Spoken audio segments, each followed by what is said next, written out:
What is going on, and welcome everybody to another episode of the Tech Brief. I am your host, that one guy that I don't think has ever said his name.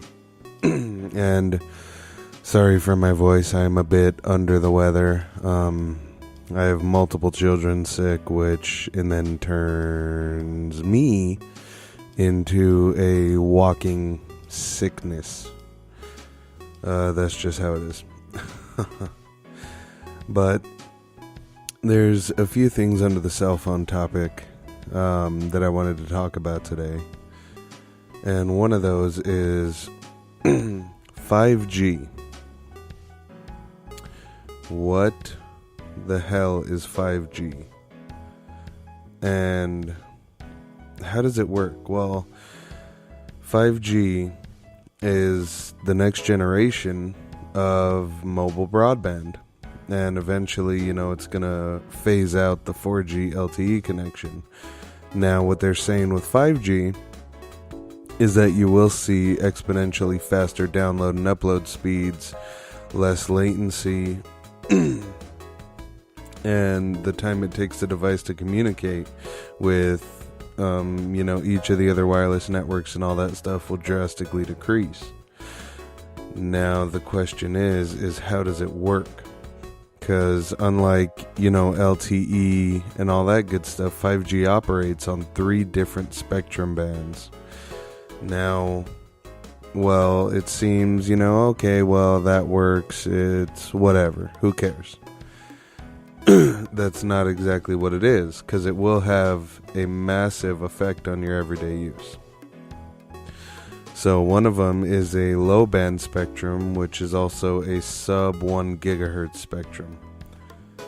And it's the primarily used spectrum band for U.S. carriers when it comes to LTE. But it is quickly becoming depleted. Now, it offers, for the most part, a great coverage area and penetration, but the peak data speeds will top out at around 100 megabytes a second. Now, I have never, ever seen any download speeds that high. I don't know if that's just me or if it's everybody. Now, T-Mobile is actually a key player when it comes to the low band spectrum. And the carrier picked up a massive amount of 600 megahertz spectrum at an auction in 2017. And that's how they're building out their 5G network.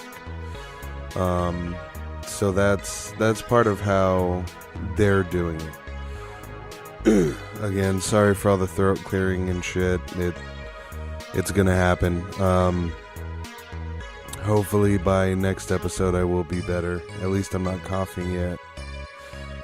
There is also a mid-band spectrum, and now that provides faster coverage and lower latency than on the low-band network, but however, it fails to penetrate buildings as well as the low band.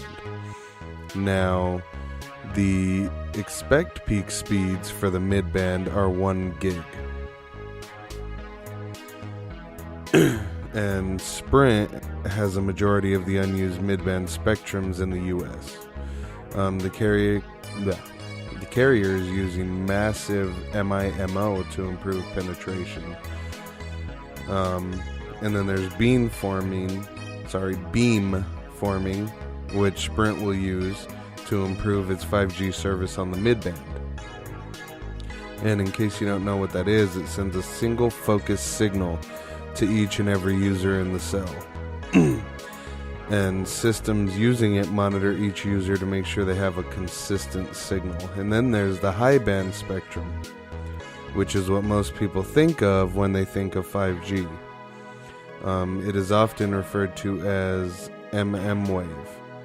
Now, high band spectrum can offer peak speeds up to 10 gigabytes at very low latency, but the drawback is it has low coverage area and building penetration is extremely poor. So, when you have all the different bands combining and, running through all that stuff, then it's going to be a good thing. Let's just hope they keep their word on what 5G can offer and what it will offer. And now the other thing is, so I wouldn't say a beginner or intermediate. I'm an intergener photographer. And, cell phone cameras are getting apeshit these days. I have the Galaxy Note 9, and the camera is fucking phenomenal. It really is. The pictures I've taken with it are amazing. But I still think that it can't touch an actual DSLR.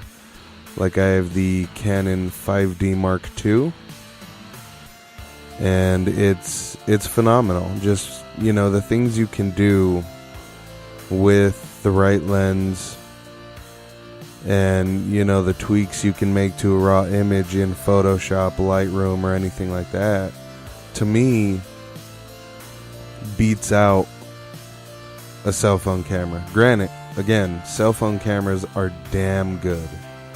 And when I say they are good, they are damn good.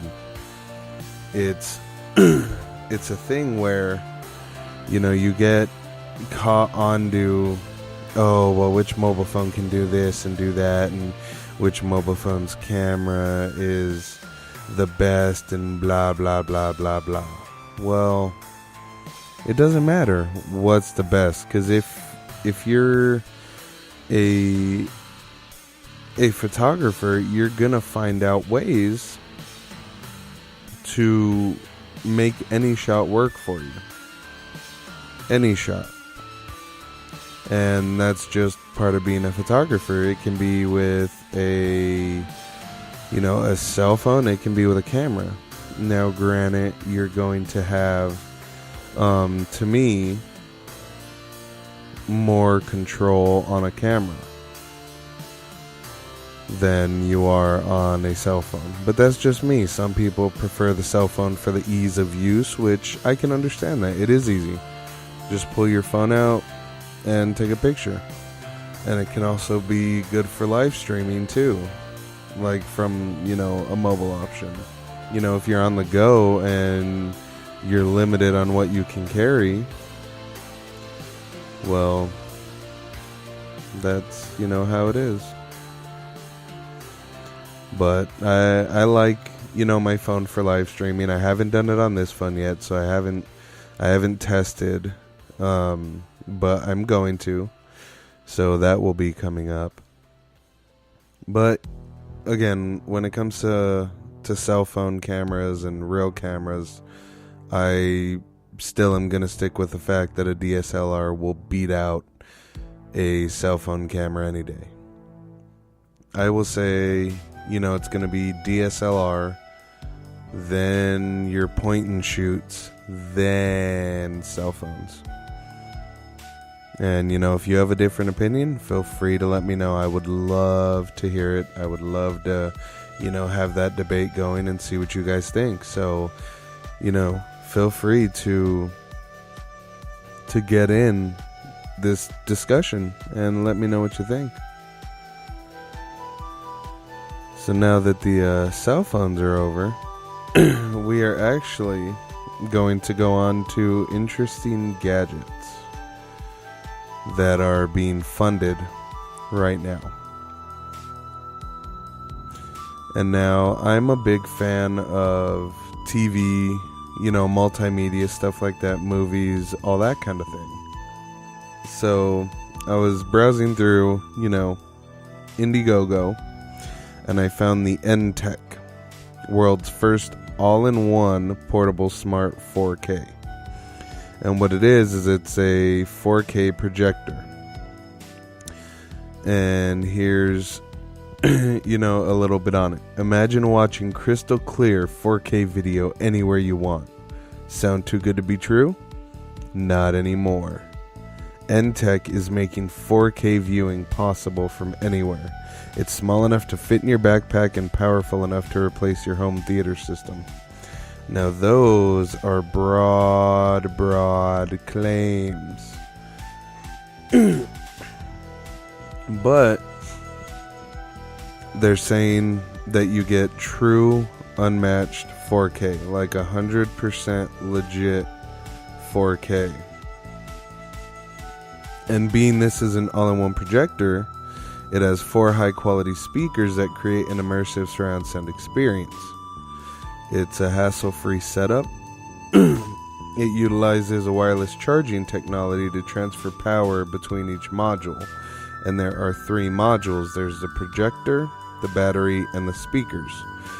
Just stack them on top of each other and you're done. It's extremely portable. It has 360 degrees of projection freedom.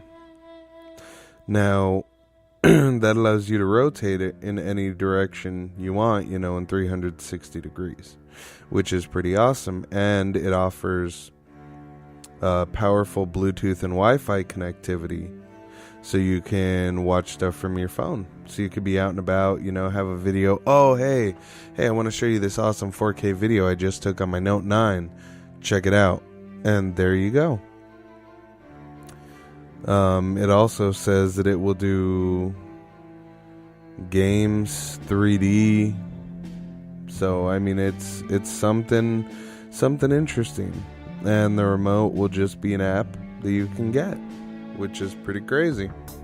So if you're looking, for portable 4K, the N-Tech 4K projector on Indiegogo is going to be what you want. And there is the super early bird, which is $579, which is after a $600 savings. So I would jump on it now if you're able to. The playtime is 7 to 8 hours. It does 4K UHD 3840 by 2160 at 60 frames a second. Projector distance is 0.8 meters to 9 meters. Displayable color 920 million. It does have autofocus, mirrorcast. It has HDMI and USB inputs on it, so you're good to go all the way around. You are 100% going to be covered. And now there's a stretch goal of 500,000 that when they get that, they will offer a free ceiling mount gift, which is pretty awesome. You can mount it, you can take it, you can do whatever the hell you want with it. So if you're a tech person like me, love portability, love all things like that, then this is the item for you. I would check it out. I know I'm going to. I will go ahead and throw the link in the description, so feel free to check that out. But this will do it for the tech brief. Thanks for sticking around, and we will see you cats next time.